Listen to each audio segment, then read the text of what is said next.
यार कौन कहता है कि रियल एस्टेट में की हुई इन्वेस्टमेंट फायदेमंद है। गोल्ड मार्केटिंग के यूट्यूब चैनल के साथ मैं उशाज़ इकराम। जी हाँ, ये बात तो अक्सर आपने सुनी होगी कि रियल एस्टेट में की हुई इन्वेस्टमेंट बहुत ज्यादा फायदेमंद होती है। सुनी है ना?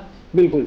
अब बात यह है कि इस बात में कोई शुबा नहीं है, 100% क्लियर बात है। आपने अक्सर ये बात या तो सुनी होगी या तो खुद किसी को कही होगी, यार हमारे दादा ने या परदादा ने ना रोड के किनारे पे एक प्लॉट था, वो बेच दिया, एक बैल ले लिया और आज वो प्लॉट करोड़ों का है। और काश वो प्लॉट आज हमारे पास होता तो मुझे जॉब ना करनी पड़ती, मैं बड़ा तंग आया हूँ जिंदगी से। ये सारी गलती मेरे दादा की है। तो वाकई आपके दादाजी की गलती थी। क्यों गलती थी भाई? उनके पास इल्म नहीं था, उनके पास नॉलेज नहीं था कि कल वो जमीन करोड़ों की हो जाएगी। यही चीज है आजकल के दौर में भी। आजकल की जो आपकी कम से कम की इन्वेस्टमेंट रियल एस्टेट में आपको बहुत ज्यादा फायदा दे सकती है। अब किसी अगर इन्वेस्टर के पास या किसी बंदे के पास इन्वेस्टमेंट मौजूद है तो वो किन किन जराए में इन्वेस्टमेंट करना चाहेगा और उसको क्या फायदा हो सकता है, ये मैं बताता हूँ। अच्छा, नंबर 1 इन्वेस्टमेंट वो करना चाहेगा रियल एस्टेट में। नंबर 2 वो इन्वेस्टमेंट करना चाहेगा सोने में, गोल्ड में। नंबर 3 वो इन्वेस्टमेंट करना चाहेगा स्टॉक्स में।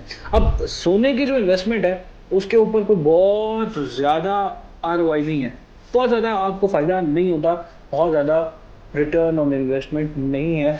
अगर हुआ भी तो बहुत अरसे के बाद, यानी 10-15 साल के बाद आप कहेंगे कि वो कोई ऐसी अमाउंट है कि जो आपके लिए फायदेमंद है। तो गोल्ड में की हुई इन्वेस्टमेंट को बहुत ज्यादा फायदा नहीं देती as compare to real estate. Number 2, आप स्टॉक में इन्वेस्टमेंट करते हैं। अब स्टॉक में इन्वेस्टमेंट करने के लिए आपको स्टॉक की मार्केट, किस तरीके से मार्केट चलती है, क्या होता है उसमें, कौन से अप्स हैं कौन से डाउन है, ये सारी इंफॉर्मेशन होना आपके लिए बहुत ज्यादा जरूरी है। लेकिन बदकिस्मती के साथ 95% अवाम जो है उनके पास स्टॉक्स की कोई इंफॉर्मेशन नहीं होती। कहाँ पे इन्वेस्टमेंट करना है, कौन सा स्टॉक खरीदना है, कौन सा बेचना है, बहुत पेचीदा अमल होता है और लोग इससे घबराते हैं। और एक और बात, इसमें अगर आपको नॉलेज नहीं है और स्टॉक्स में आप इन्वेस्टमेंट कर देते हैं तो आपको नुकसान होने के बहुत ज्यादा चांसेस मौजूद हैं।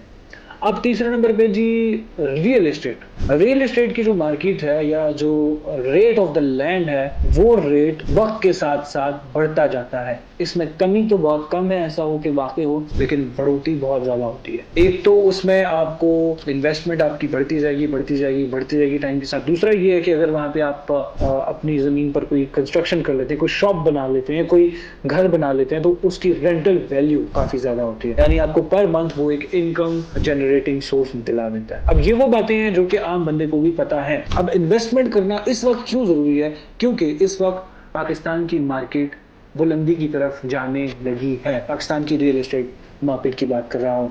और इस वक्त this is the right time to invest when the rates are low. जैसे ही रेट्स बढ़ने शुरू होंगे तो एकदम बूम आएगा, और एकदम जब बूम आ जाता है तो वो टाइम इन्वेस्टमेंट के लिए अच्छा नहीं होता। जब मार्केट डाउन है, that's the time to invest in. So अक्लमंद शहरी होने का सबूत दें, और कल को ऐसा ना हो कि आपके पोते और पड़पोते आपको भी यही कह रहे हो कि काश दादा जान ने इन्वेस्टमेंट कर ली होती तो आज हम ये काम न करते, हाय खुदाया। तो ये तमाम तर वो चीजें हैं जो कि आप अपने लिए भी करते हैं और इसका फायदा आपकी नस्लों को भी होता है। देखते रहें गोल्डन मार्केटिंग, मुझे कहते हैं शाज़ इकराम।